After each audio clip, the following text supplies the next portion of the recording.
Hi, I'm Jan, And I'm Andrea. and this is The Value Shift, where we talk with leaders reshaping commercial strategies and customer success and how companies think about delivering values, not just in product, but through commercial and customer operations. And today we're joined by Parker Crockford, CRO at Qover, an embedded insurance platform that's scaling across markets and redefining how insurance can be integrated into digital customer experiences. Parker has spent his career building revenue engines in fintech and B2B tech companies, and he's passionate about simplicity, clarity, and commercial rigor, and I think had a podcast to that effect as well. You can tell us the name of that podcast. Uh, The good old days. It was called the KISS Principles. It was keep it simple, stupid. I think it's my Southern upbringing. What I always like to try to think of is most people think to do something in the most clever way, it has to be most complex and thought through. But really, at the end of the day, trying to keep things as simple as possible is actually the hardest task. So it's a pleasure to be here and to talk through to have a wonderful chat today. Perfect. Thank you. Thanks, Parker, for joining us. Yeah, we're looking forward to it. I like it. It's like Occam's razor, right? The simplest solution is usually the right one. Before we dive more into, I think, some of our meatier questions, I'd love to just kind of set the stage. Can you tell us a little bit more about Qover, your role as CRO and kind of what exactly that means, what it covers, and particularly what that means within a company that's focused on embedded insurance? So I'll start with the role because I think that's the easiest, and I have to make this terrible joke when I'm talking to insurers is CRO is Chief Revenue Officer. It's not risk. And the number of times I didn't make that sort of distinction halfway through meetings, people get very concerned that I'm the risk officer and I have to dispel them. Don't worry, it's fine. I have nothing to do with risk. So what that means for me and for at Qover is I look after the full life cycle of our clients. And so um, I own marketing and comms, sales, partnerships, and customer success.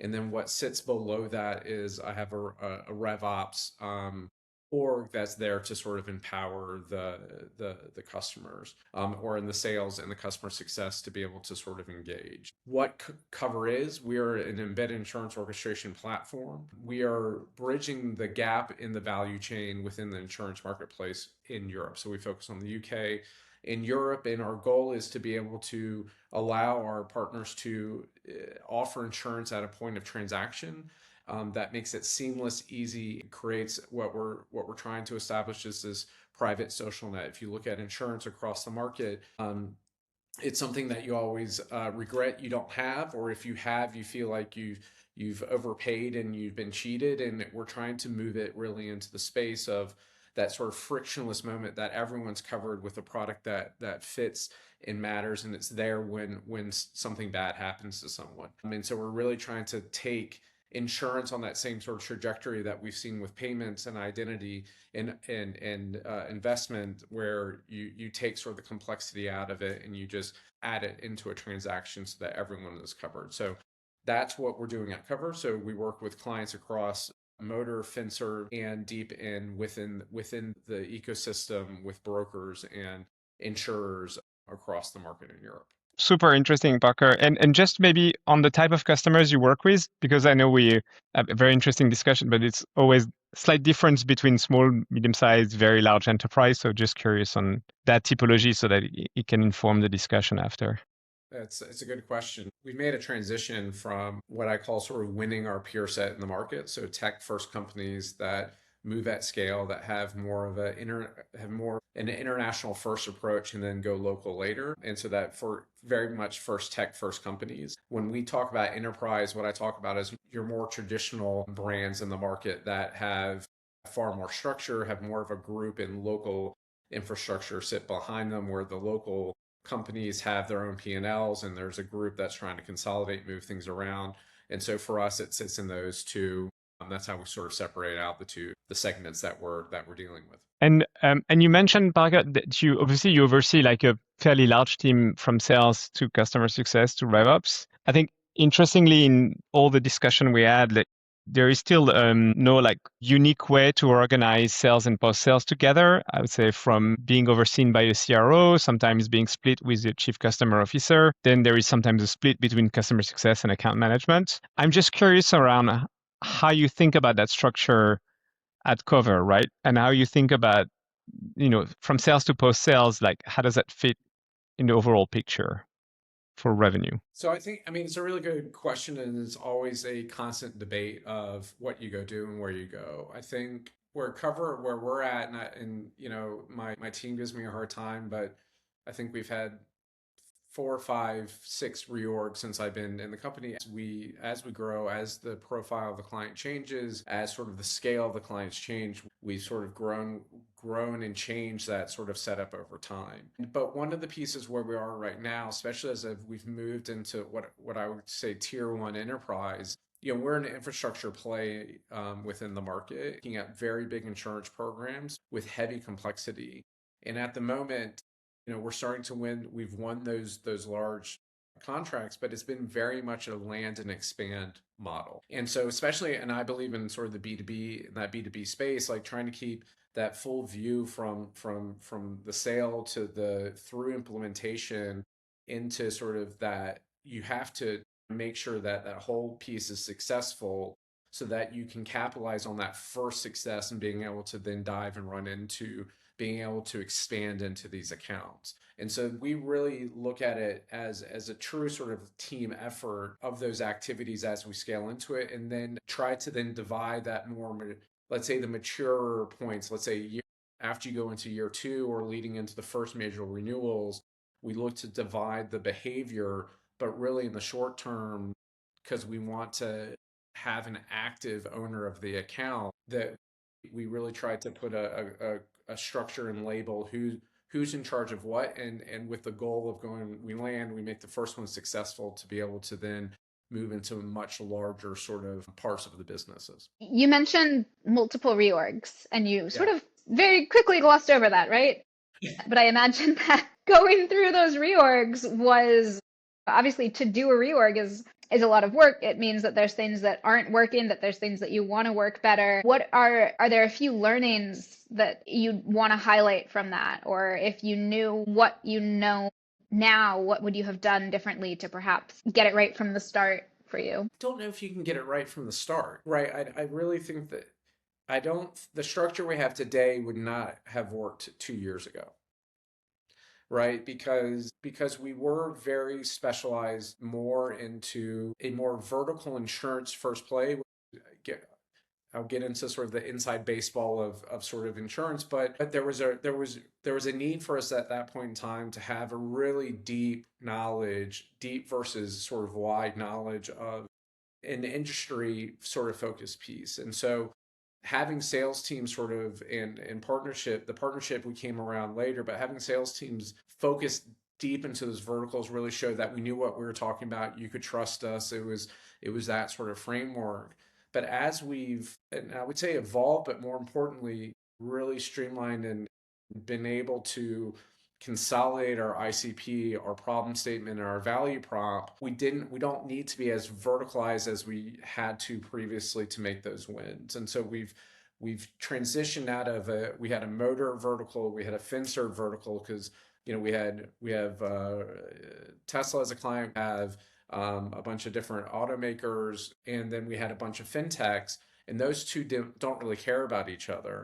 But now that we've moved into a more platform focus, we've been able to move into more of a direct and partner channel, and we can have debate what that means, but approach where the value prop and the ICP we're going after, it doesn't really matter about the vertical or the insurance product now. It's more about who's trying to take control of their insurance programs and grab value out of the value chain. So it's allowed us to evolve to a far more, I would say, efficient program where you don't have to be as focused. I don't know if we could have done it differently until we sort of proved ourselves and gotten those first big wins. And also the platform had to mature into something more agnostic and that we could sell in that motion. Yeah, that makes sense. So for you, the big shifts were going kind of from more verticalized teams and team structures to more of kind of like a general platform, Yeah, less exactly. verticalized approach. Yeah.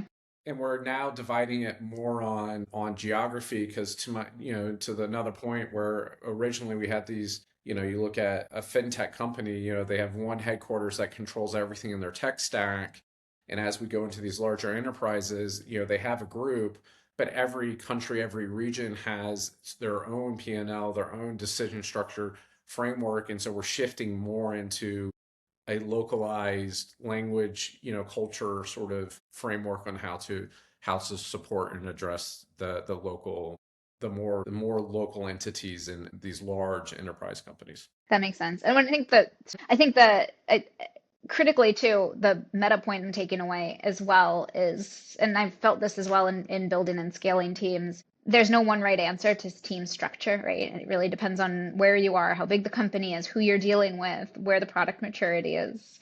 And so that resonates too. Restructures aren't always a sign that something was wrong. It's a sign of the business evolving. And so that's heard loud and clear. Yeah, and I guess the other thing you mentioned earlier was around the fact that it's really a land and expand strategy, and I guess that requires a different type of structure. I'm curious with a model that's really focused on that. How do you think of, and you mentioned like, pods and ownership of customers is really important with such a strategy. How do you think about sales and post sales from that perspective? Like what is a team effectively from that standpoint? Like how does that work and combine? Who gets ownership of the customer? How do you think about like division of labor in a way, right? So we're trying to break it down into an idea of an executive sponsor, right? You have an account director who's accountable for the overall account. Again, that account director could be a sales leader, or could be a customer success leader. It depends on where we are with the maturity of that account and at what stage we're at. So that's for us in an evolving sort of program of, does it have to be a sales leader, or can it be a customer success, because we've matured it into that point where you have that leadership. And then below that, then there is the sort of the operational or account manager style piece, but also then sort of the business development sort of lead that's there to jump in on the land and expand. And so we're trying to keep two of those two different behaviors in there. Someone that's there to, obviously people can have multiple sort of, some accounts I'm the executive sponsor and the account director at the moment, just from team size and importance and cycles and everything else. And so these things are very fluid, but we're trying to keep someone who's accountable and has a sort of strategy and vision of where the account needs to go, and it hits its appropriate numbers and scaling it. But then also then two behaviors that someone's there just to talk about upsell, cross sells, or complex sells. And then there's someone there on the renewal, on the operational, on the QBRs. They're driving the deeper relationship. Now again, if I look at every major account, we have maybe a handful of the most important ones. We have that with different names against them. Yeah. But at least we can one, I can know who do I need to talk to, who has the accountability, and have those as overall conversations to make sure we're getting the most out of the accounts that we have.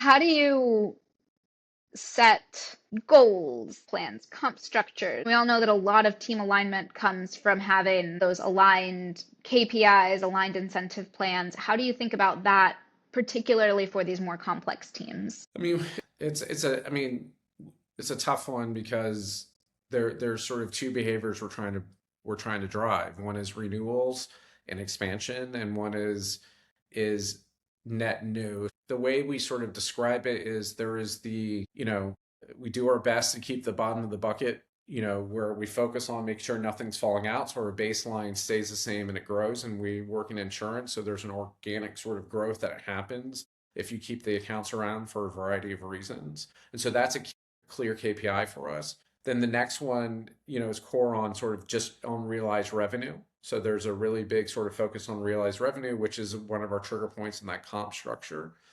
And then we look at what is net new, and net new for us is either a new logo, or it is a net new statement of work within a current account, right? And so the sales team focus on the new logo and the expansion within those accounts, and then the CS is then focused on making sure that the renewals, there's no churn, the renewals we're expanding, and they're identifying the places for us to go and do that. So I try to separate out the behaviors that we're looking for. Again, for me, comp plans are purely there as a behavior and Yep. driver and how you incentivize people. A lot of time agonizing over, do we have the right comp plan to drive the behavior we need within the teams that we need, right? And so, we're getting into a bit of a hybrid sort of comp plan for 26 because I need some of for some of the accounts, if you're having a dual hat kind of, and you may need to manage a bit of the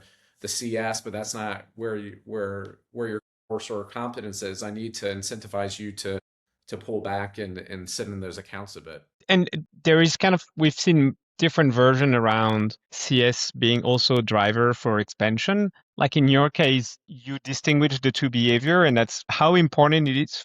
And again, like I think following on the thread of what we were discussing, how important it is for the customer you have, right? Not, it doesn't apply to everyone, but why is that important for your customer base to have such a distinct set of behaviors in two different people?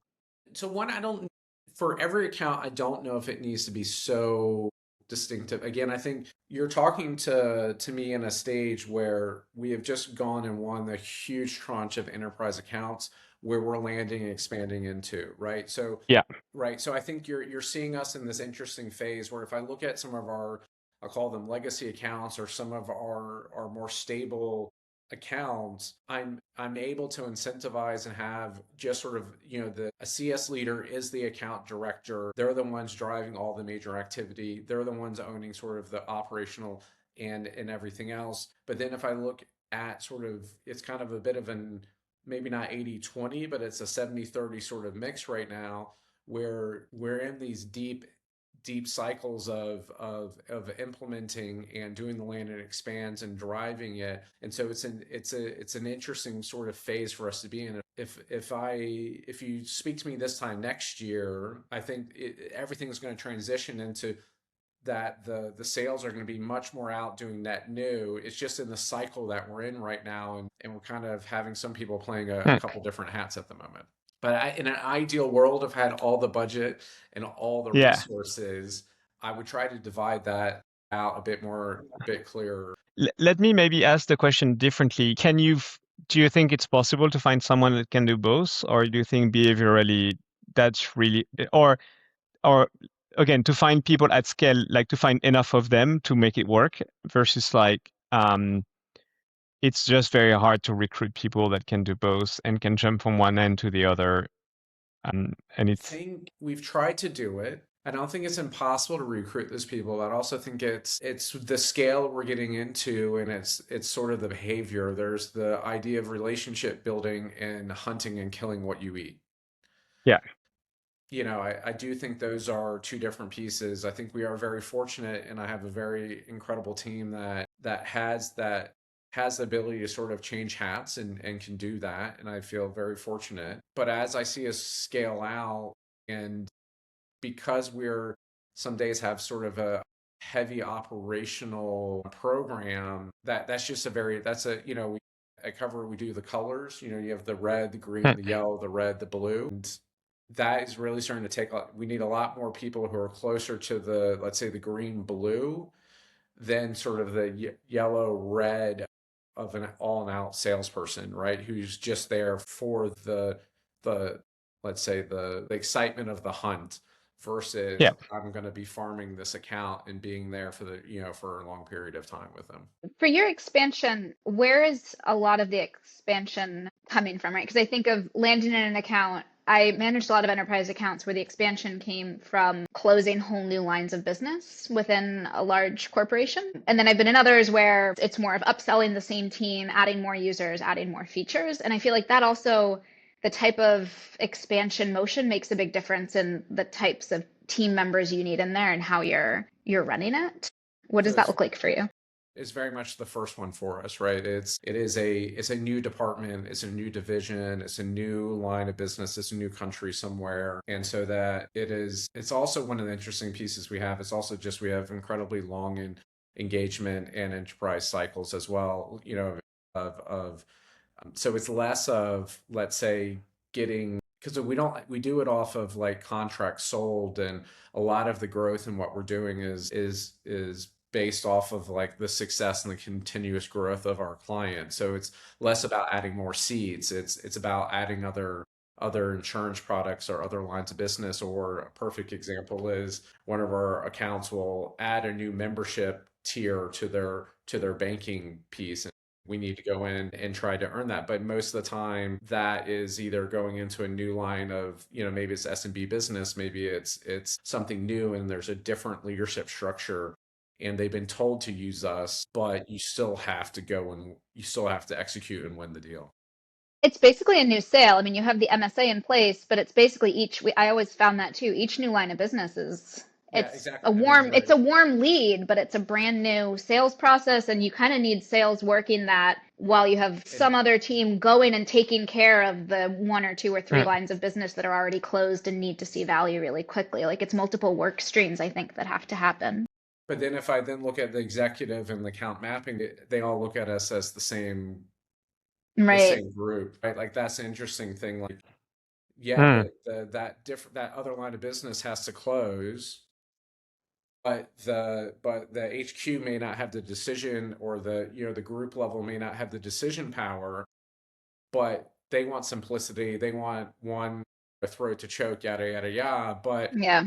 so they look at us, as much as I would like to divide out all that process, but Mm. I've done my best, but Mm. they don't. They look at us as sort of one piece. So the left hand needs to know what the right hand's doing Yeah. to make. So that's why we create more of these pod sort of structures as we expand.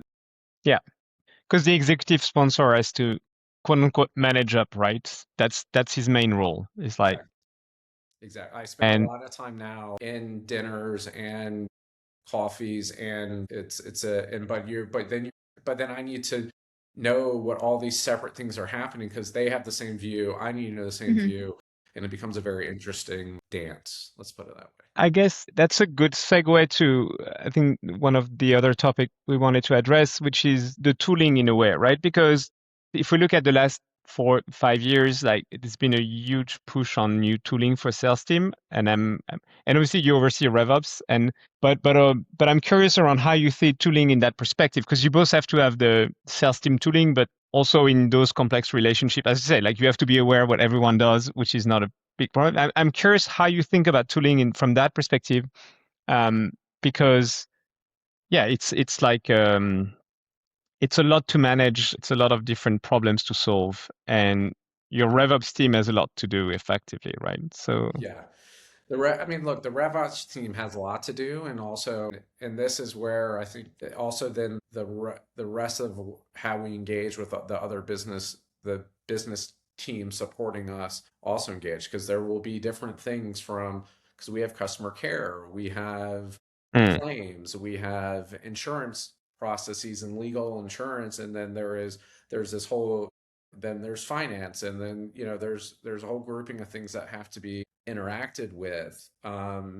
And what really then that starts what we start to see, and I think it's the and this is where we're working with, you see every platform that we use, from Zendesk to HubSpot to Confluence, now with Gemini, and what we do for notes and everything else, the the documenting it in these platforms, and then being able to use a Dust agent to create these sort of abilities to pull the information, serve it up in a way that you can get a clear view very very rapidly without having to go to these individual sources. It is starting to really make things far more efficient for us to sort of pull this, get it synthesized into something that you can understand and have an actionable program against. How are you working? I think a lot of leaders right now are talking about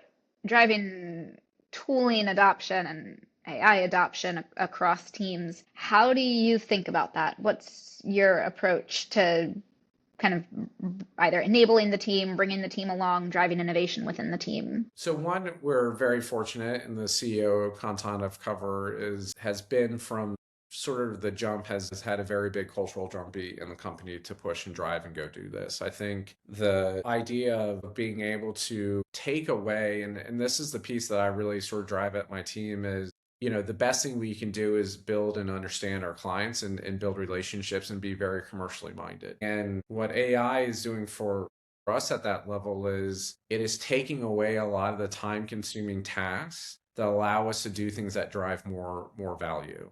And I think, and then to be a bit more intentional, be more present, and to be able to do more for the clients, and get out ahead of things for them is what they're looking for. So the thing that we've seen and what we're pushing on, and what I drive at is we need to be on calls, we need to be in person with people, we need to be there doing it. And if you're not automating some of your manual tasks, that means you're not fulfilling what needs to go do. So I'm doing a bit of like the carrot of like, we need to go do what why you get into CS, why you get into Mm. sales, why you get Yeah. into any of this. It's because we enjoy people, we engage, we want to be there to serve, we want to be able to provide the best care that we can. And AI is driving that, for me, driving the ability to be far more present in that process. So it is, and if you don't have AI at the heart of what you're doing, you're just not going to be able to move quickly enough and engage. That's something I think is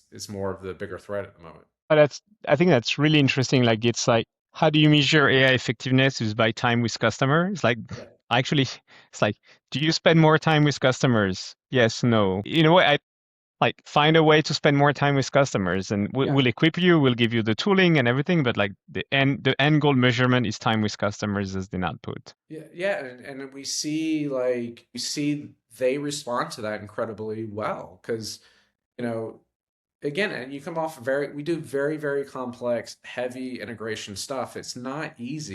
Mm. But it's being able to summarize it and come off calls and action things quickly and confirm things. They really appreciate that because then it Yeah, allows them, because we are a tool, we are a service, we never want to be the blocker of what they're trying to accomplish. And that's then the push we need to have. Are you looking to change how accounts are assigned, how many accounts, how much ARR your team members can hold as you use AI, or is the focus for now on kind of improving the amount of time per CSM per customer? How are you measuring basically effectiveness of tooling at this point, and what's the ultimate goal? I mean, for me, it's our sales efficiency and revenue efficiency scores and what we can do with the people we have. I think, at Cover, we have a very small team, driving big numbers, and it's enabled us to not hire or be able to do more with less. Like, let's be clear, Mm. it has enabled us to do that. But then for me, that just means we can do more, which means then, right now, and it's a part of why I'm on this call, is like I Mm. need a new head of CS, and I have another head count of CS, and we're out there actively recruiting and trying to bring people in to be able to support our clients and to be present for them. There is an efficiency game, but for me, we're actually now having to hire more because we've been able to do more, and there is always going to be a limit of what AI can do for us. Yeah. And I guess from that perspective, any learnings from the sales side or any AI tool on sales side were around, between the hope and the realization, like there's things that don't change or that can be applicable across CS, like because I think some of these automations were kickstarted a bit earlier on the sales front, and the learnings is a little bit more deep there. Anything that came from your I mean, for experiments us, on sales? it's enabling us to provide a much better service on the service desk tickets that we get. Yeah. The big stuff that we talk about at Cover is what we do from how we support the customer, our clients, customers, right? When they call us or write us for a Yep. question or they have a claim. But then we're dealing with a lot of just general requests that come in from our customers, and it's in that ability and the reporting and the ability of being able to automate a lot of that sort of low-hanging fruit of simple tasks that took someone 20-30 minutes to go set up, to go chase someone and go do these pieces. We're able to create these agents that run those processes for us. And again, it comes back to how much quality time are we spending with our customers, and are we hitting the SLAs that make them feel like they're unique and special, and we're able to support them. I also want to pick up on the fact that you were talking about hiring a new head of CS. Yes. Can you tell us a little bit more about partially a plug for the role? Who are you looking for? What so we can share out. But also I'm curious to hear if how you think about that role has evolved Yeah. over time as well within kind of as the company has evolved. Well, one, the plug I think is a lot of what hopefully what we've talked about today of what head of CS is sits in my direct leadership team and is there as an active participant to drive across the life cycle of our customers. Who I'm looking for is someone that is still there to roll up their sleeves and build processes and help us scale, right? We've worked our way down the funnel and we are now getting to the point where this is sort of the critical next sort of pieces for us to put the next level of processes in place to scale up, to professionalize and do all these different pieces with someone who's been there and seen it before. So it's a very much of a leadership role taking on a very large book of business. But at the same point in time, it's for someone that still wants to get in and roll up their sleeves and be a builder of what this process looks like. If I was hiring sort of a head of sales, I think there's less sort of tinkering, that's more of, or less building, that's more tinkering. Whereas this role is still the builder and working cross-functionally into the business. So it's a meaty role and it's an important role as we expand into these very large enterprise accounts. So probably someone with enterprise experience as well, able to build that out. Yeah. I think Yeah, it's a different animal and beast. I'm sure very you don't have much. any experience in that. They're simple, they're not demanding, they move so quickly. It's all these great things about working with It's enterprise. easy, right? Yeah. Enterprise, you sit back on the beach, cocktail in one Yeah, hand, email in the other. They're on fine. autopilot, right? Yeah, you just put your feet up, you know. They don't One make stakeholder, things. right? Like one stakeholder in each That's enterprise it. account, That's it. about right? And what they do is they never change their minds. Oh no. And they're always aligned across the whole organization. Always. You and I have some enterprise trauma we have to work through here, I think. I mean, we can start a support group. It'll be fine. No, they're fun. They're fun. Any geographies that you are focused on for hiring?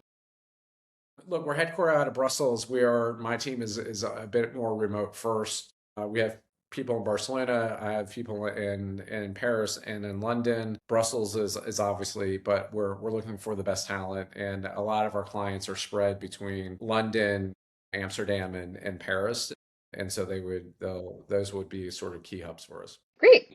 Go ahead. Do you think obviously we talked about a lot of change intrinsic to Qover and how changing the customer base and changing the impact the role, but do you think also there has been an overall change for heads of customer success and like in certain like behavior skill set that you will be looking for that is not necessarily present across all the people you meet today or I, That's a good question. As much as we need the relationship, we need a very commercially minded yeah. person, right? Like, and to your point of like where, in some of our conversations earlier, Hmm. I do think this person needs to be very savvy on that front and be more commercially minded. And I think, for CS leaders to really take ownership of the book as it matures, like there needs to be not that you have to pry it out of the salesperson's hands or that account director's hands, but you need to be able to fill that void of that. How can I talk to you about where you're going, where your future is? It's not just the day-to-day run. How do we position ourselves for those other pieces? And sometimes when I speak to CS, they're a bit more passive and operational. Yeah. And for me, it's that you still got to, and it's an interesting blend. You still need to be, their best friend and make sure the trains are running on time. But I need someone that has a commercial mindset and scale out of it. Because I feel when we speak about putting process in place, often where it's really often like implicitly limited to how do we service our customer well, but then I'm sure like in your mind that putting processes in place is also around commercially minded processes. How do we create the situation for expansion? I feel 100%. sometimes process is all around how do we manage customer demand, how do we solve their problems, how do we make it, but then it's like that's problem solving. That's not Yeah, necessarily exactly. That's not strategy, right? no, but that's why we have this account director, and I think that in the way we're sort of trying to set things up is I still want someone there to if it is a brand new sales process, but my goal is that account director is a CS person and they're just serving up the next steps and they're there and and they need to be again if you come back to like my view on it's getting yourselves out of just serving the client and getting into how do we be that proactive partner for them. And obviously I'm pushing the black and white a little bit too far, and it's always more gray, but No, it's still. only black and No, white. but There's never any gray. when I think that, but I think that's we've had that pendulum swing, right? In pulling customer success and creating this role around customer success over the past decade. About 5 years ago, the drum that was beating really strong was that it's no commercial connection, which I never got, but that was the focus for a while. And I do think the pendulum's swinging back, and I think Jan, that's where you were trying to go with this. And Yeah, no, absolutely. I think it's, success plan for customers always include expansion but then it's how much emphasis you put on solving the problem. And often like the problem that needs to be solved seems to be how do we service customer first because it's the burning platform. But then, Yeah, but or it's the most obvious one, or it's the one where you have the most yeah, pressure. But if it seems like you have the most pressure when effectively it's probably not the case. Like, but they're always going to be demanding. I mean, that's the yeah, conversation with the CS team like all the time. I'm like, it is their job to push. It's their job to be demanding. It's our job to set the framework, set the boundaries, set everything else. And again, for me, it's about how do you frame everything to not just get bowled over and just mm, be taking the pressure. How do you meet? How do you become engaged? And then it becomes more of a dialogue than a one-way street in a debate. Because sometimes I find it really interesting. I'm like, well, they've demanded this from us. I'm like, well, have we gone and asked why or where that's coming from and who's going to sign off on that? And you start asking a couple questions, and all of a sudden it's like, wait a second, maybe this isn't as urgent as you just pushed it mm, onto us. Can we come up with a plan together on that? And then all of a yeah, sudden that it's not the pressure diffuses, but it's like, okay, so now we have a plan together, and this isn't you just and that's really what we're looking for. It's not a yes inbox. It's like, yeah. okay, I hear you. I'm gonna ask you a bunch of questions. I'm gonna validate a bunch of things, and then 9 out of 10's time, there's something they haven't gotten on their side that gives us time and space to sort of maneuver things around and give them what they need. But it's not just being a doormat. Yeah. And yeah, that's the process that leaves room for commercial, right? That's how you Exactly. get time for the rest. Exactly. That's Because then they view you otherwise as you an get, appropriate partner. Yeah. And a strategic partner. I think there's a difference between sort of a doormat, a partner, and a strategic partner. And you're there to try and make these things work together. yeah, I definitely think it's that mindset shift. One of the key mindset shifts is from being. I think often a lot of folks who are drawn to customer success, and I can say this as someone who's been in customer success, we're all people pleasers, right? A lot of like folks who just say, you say jump and they say how high. And that's one of the fantastic things about working with customer success teams. And that's one of the really frustrating things sometimes too. And so that one of the key mindset shifts you're talking about is that move from simply being the yes man to, I guess, the focus on customer value, the strategic, it's not even pushback, it's the strategic prioritization, it's the strategic understanding. Are there some other key mindset shifts that you've seen kind of your customer success teams need or that you'd recommend to other folks trying to Well, move into I more of think that this this commercial? is this is the key one is to it's not absorbing the pressure, but it's how do you sort of swipe it to the side, not take it personally, and engage in a proactive way. Parker, thank you so much. That was a really great conversation and really enjoyed like the practical approach to it. And I think that's always what we want from this discussion is people that are actually doing it because that's what, that's the reality of the job. Just one last thing. We mentioned you guys are hiring multiple roles in CS. What's the best way for people to connect with you, reach out to you, and So apply if they're interested? or learn I mean, more? I have a unique name, Parker Crockford. I'm the only Parker Crockford in the world. So and so I'm very easy to find on LinkedIn. So please, you can find me there. Obviously, the Qover website has our live roles and what we're looking for, but I'm always interested in meeting and speaking to interesting people in the market. So please I don't bite. LinkedIn is probably the best way to find me. Okay, amazing. Thanks, Fantastic. Parker. Thanks so much for the time and the discussion. Thank you. It's been a pleasure. Thanks for having me. Thank you. Thanks, Parker. Take care.